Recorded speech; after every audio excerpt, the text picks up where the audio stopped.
add another name to the injury list coming up this weekend for Thunder Valley, and that is Daxton Bennick. The Rockstar Energy Husqvarna rider announced on Instagram this afternoon, as I'm recording this, that he will miss round 3 of the AMA Pro Motocross Championship because of being banged up. Obviously, he's been involved in a few crashes so far this year, and like most of these guys, I mean, none of them are 100% healthy, right? They've all got a little bit of issues or this or that, especially when you get involved in crashes like he has. Not exactly been a great start to the year for him. He finished 7th and 38th for 14th overall at Fox Raceway for the opener with the big crash in Moto 2, and then he finished 13th and 35th for 16th overall at Hangtown, and he didn't finish the second moto after the massive pileup that started the race. So at the moment, currently, he sits 14th overall in the standings after 2 rounds, and that's obviously only going to drop, having 0-0 or did not start coming up this weekend. Now, on his Instagram, he says, quote, "Hate to be making this post, but me and the team have decided I will not be racing this weekend. I've had a few crashes and need to focus on getting healthy right now before I can be back at my full potential. We will keep you guys updated.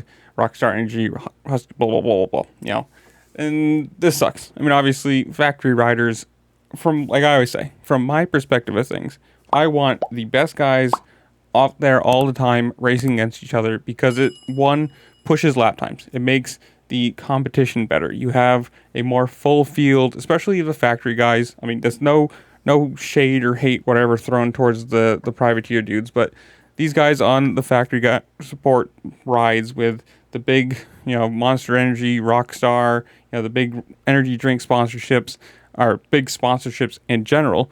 These are the guys who you should expect to be running, top 10, top 5 podium, going for wins overall and maybe a title. Maybe not. But for all intents and purposes, the factory guys are the ones that should be out there pushing lap times, pushing each other, and creating just better competition, which, whether you're there, makes it more fun to watch. If you're watching on TV, makes it more fun. And just in general, the championship is better the more people you have racing. Talented. I mean, all these guys are talented. There is no question on that one way or the other. But obviously, sitting where he is in the championship at the moment kind of makes sense, right? I mean, if you're already that far down in the standings, you're probably not super worried about a title at this point. You already know that you are a little farther down than you'd hope, or especially he would hope and the team would hope. So taking a round off, hopefully, knock on wood, it is only a round, is going to be good for him. Take the time off, hopefully take a little bit of break from training, and you can get at least closer to 100%. Obviously, a week or 2 is never going to get you there, unless you're dealing with like the most minor of things.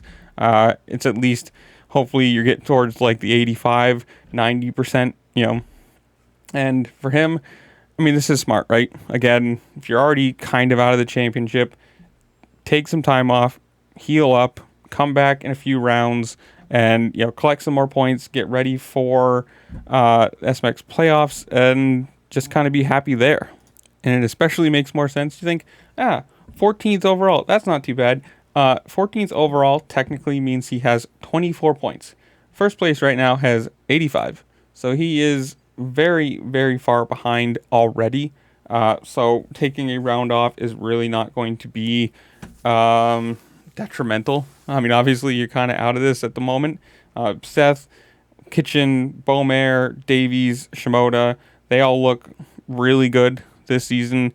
And if you're not going to be up there running that pace, obviously, it's not a good thing. Now, you can say he could have the pace, right? But you put yourself in the position, especially, Moto 2, that opening lap crash, where if you don't get a good start, if you're not, in the top 10 whole shot kind of range, you just get buried into the pack, and that's when bad things happen. You know, somebody hits the brakes too early or goes too wide, or somebody taps somebody else's tire, and it just becomes the accordion effect of, you know, 2 people don't crash, it's 10 people. And from that point, you've got bikes all around you, you've got bikes on you, something's twisted, broken, you know, your levers aren't where they're supposed to be, and it's a hard thing to pick up the bike and kind of try and assess where you are or where the bike is. Can you go full speed? Are you comfortable on it? Are you hurt? Is the adrenaline covering something? It sucks to see. I mean, obviously, like I said, these factory guys with all the sponsorships that they've got should be running up in the top 10. They should be running in the top 5. And obviously, the math doesn't work. Not everybody can be winning and getting podiums and top 5s. There is a numbers game, right? There are going to be people who lose, who aren't doing as good as other people. But if you're a factory guy, you're on these bikes, it should be a push forward. Now, especially for him, where Husqvarna is closing. Now, correct me if I'm wrong. Is it him and DiFrancesco that are getting the push over to the 250 KTM team for next year? I think it's those two, right? Maybe I'm wrong there. I know DiFrancesco is. So if I'm wrong, correct me in the comments below. Tell me where you think he's going if I am wrong. If not, tell me I'm right, and it'd be awesome. But, you know, it's a sad thing for Husqvarna for the last year to see Malcolm Stewart out and injured, Bennick out and injured. Who knows where Cochran is? You know, just whatever. And it's just a sad year, right? The last year of the factory Husky team, and I don't know. But this is where I'm going to leave you guys. Comment down below.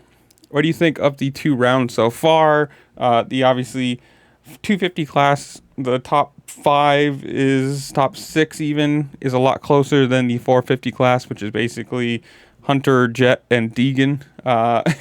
Everybody else seems to be kind of nowhere close to that. I mean, Hampshire is 63. He's already 12 points back of third. This is where I'm going to leave you guys. Comment down below. Tell me what you think. Who do you think wins the 250 titles? Who do you think wins the 450 titles? And obviously you have to tell me if it's a Lawrence or Lawrence. You have to use their first name because both brothers are in it at the moment and very close. And tell me, are you going to one of these upcoming rounds? I'm looking forward to Southwick, as I always do. That is my one round up here in the Northeast. But comment down below. Tell me what you think. While you're down there, make sure to like, share, subscribe. Do all the fun things this platform allows you to do, because it does really help me out, and I appreciate it. And with that, I'll see you later. Peace.